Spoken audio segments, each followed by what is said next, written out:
Hi guys, this is Zsolt. In today's video we are going to clean the filter in the extractor. Hope it will come out. Now it came out very easy. As you see, it's full of grease.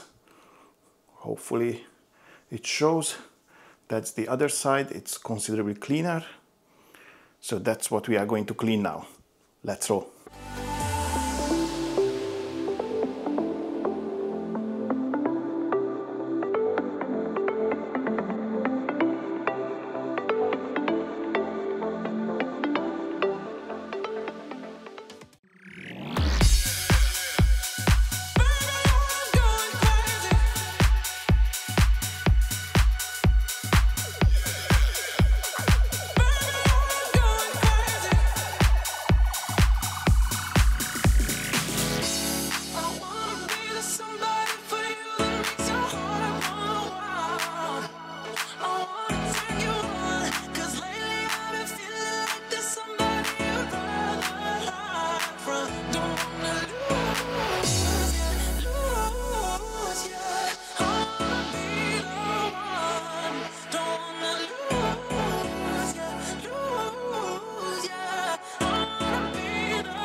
Alrighty, that was it.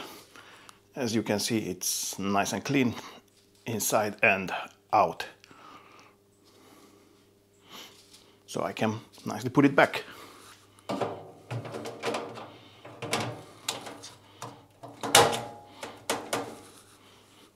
And that concludes the video. If you liked it, give it a thumbs up. Don't forget to subscribe to the channel and press the notification bell so you're not going to miss any of my upcoming videos.